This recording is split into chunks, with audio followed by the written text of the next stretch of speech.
G'day everybody, how are you going today? It is so good to see you. I do hope that you are super well. It is 2023. Indeed, we have the R5, and indeed, we have the Sony A7 R5. Is this a coincidence? These are cameras that are pretty closely priced and pretty closely spec'd, but there are some differences. Today we're talking about, well, what will the Z8 be and who might be its most likely competitor. Before the end of last year on Nikon Rumours, we saw two potential versions. One was going to be an A7R competitor, and one was going to be more of an R5 competitor. Now, strangely enough, the Z9 is a lot like the R5. And probably the biggest, most obvious thing that differentiates it, of which though there are many, is the vertical grip and that extra large battery that allows you to shoot all day long. I recently photographed all day long shooting thousands of images, and the battery was sitting at something like 35% even after a full day of stills shooting. This is a camera that works for you in a professional setting. And to the best of our understanding, the R5 is probably Canon's best all-rounder camera right now. If you're interested in that higher megapixels, 45, 46 megapixels, if you're interested in having an 8K camera, and if you're interested at shooting at high frame rates. If you want all of those things in one body, then that's the R5.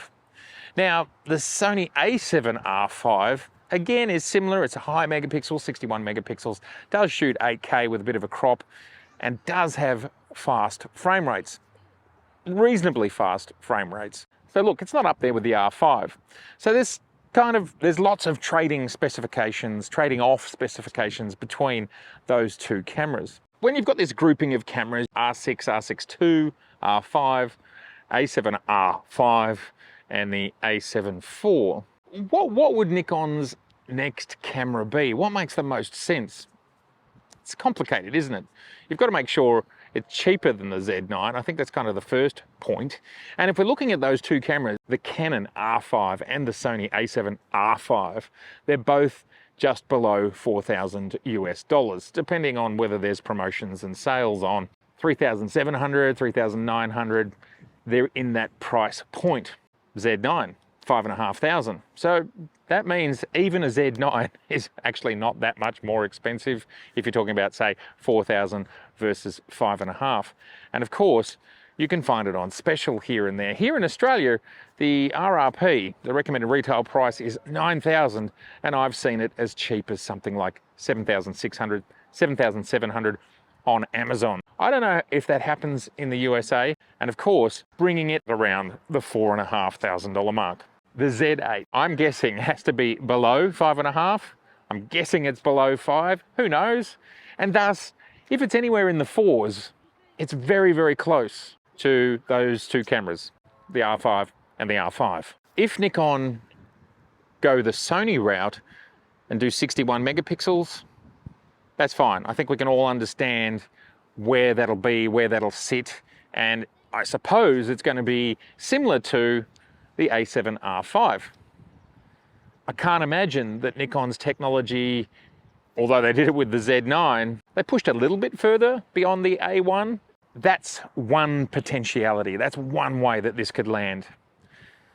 But to me, and I ask you, and I'll give you 10 seconds, what camera has been most asked for since the launch of the Z6 and the Z7? Which camera? 10 seconds.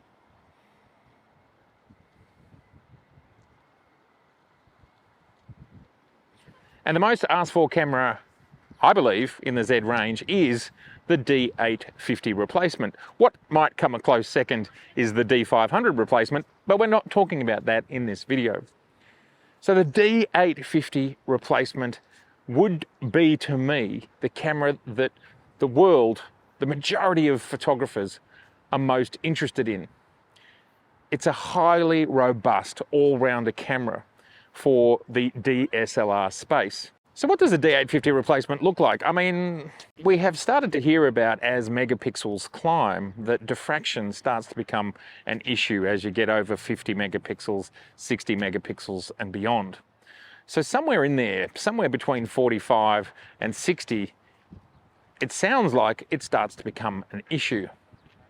And if you want to create the ultimate all-rounder that can give you resolution for landscape, it can give you speed for wildlife, and it can just give you all-round robustness for everything, I can tell you, because I use this camera every day, and I've used the D850, I still own two of them, the Z7 and the Z9.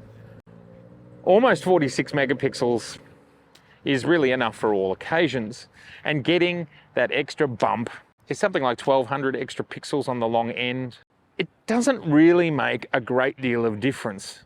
Even if you're cropping, it doesn't make a great deal of difference. And of course, if you're blowing up a print, whether it's 1 meter, 3 feet wide, or double that size, again, there really is not that big a difference.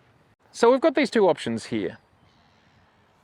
And I think if we look at the R5, the Z9 is very similar to an R5, but it does a whole lot of things better, like 8K internal RAW at 60 frames per second. Obviously, it's got a bigger battery. It shoots all these different modes that we can do now with stills. We've got pre-capture and JPEG. So if you want to capture action and go back in time. And another aspect of the Z9 that often gets overlooked is sensor readout speed. Here is a chart created by fellow Victorian Dwayne Payton. He's collected this data from all over the internet, and it clearly shows here that the R5 is running at 15.5 milliseconds. That's how long it takes to scan the entire sensor, whereas the Z9 does it in 4 milliseconds, almost 4 times faster. And what this assists with, that extra speed, among other things, is rolling shutter. This is a significantly faster sensor, and the Z9 is able to do this because it is a stacked sensor. The R5 is not. It's above and beyond an R5, and I'm sure an R5 version 2 will come at some point. Very successful camera. Doesn't do 8K like a Z9 does 8K. That's okay. A lot of people don't shoot in 8K. I shoot in 8K, I'm shooting in 8K now, so I can do this and then do this. And I love that. I love that I can do that and maintain my quality. And I use it for my clients because it allows me to, allows the shoot to feel like I'm shooting on 2, maybe even 3 cameras when I'm just shooting on 1. So it's actually bringing value to the equation.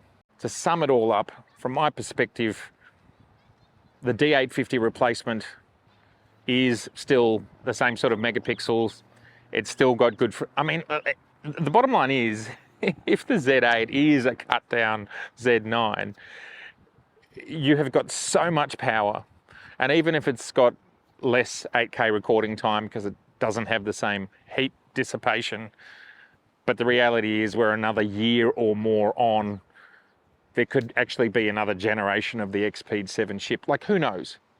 All I'm really saying there is they might even be able to do some work around heat dissipation and just generating less heat. We know the smaller a chip gets, the less power it uses, the less the whole system heats up. So who knows, we could even have advancements in that space. The Z8 may well be very similar. And if so, it becomes the absolute consummate all-rounder. And if it sits in that price point just above an R5 or a Sony R5, then you're kind of getting it all.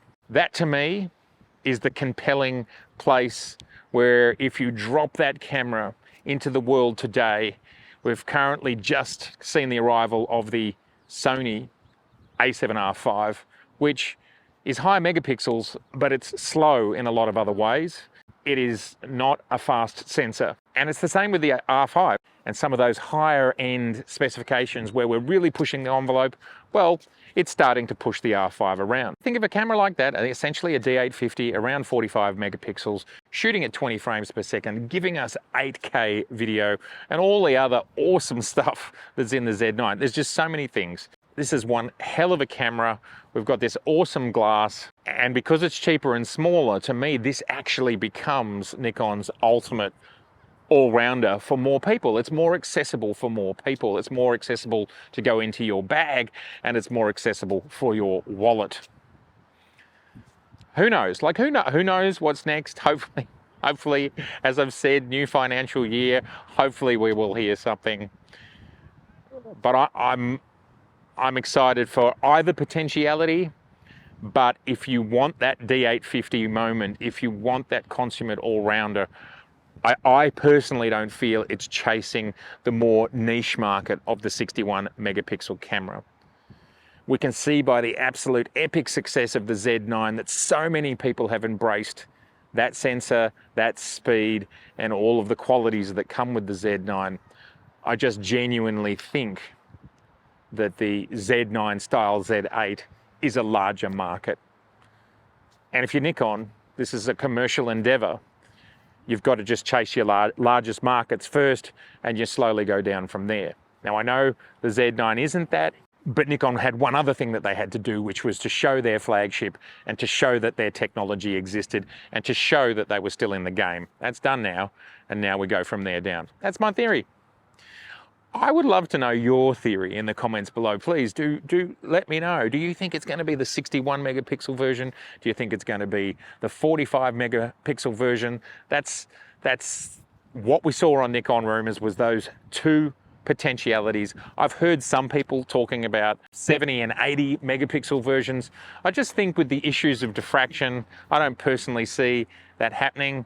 And I mean, I'm amazed, and I'd love to do more research into the Fuji X-T5 and the X-H2, because they are 40 megapixels crammed into an area smaller than half the size of a 35mm sensor, and they seem to be getting away with it. So I'm not sure what's going on there.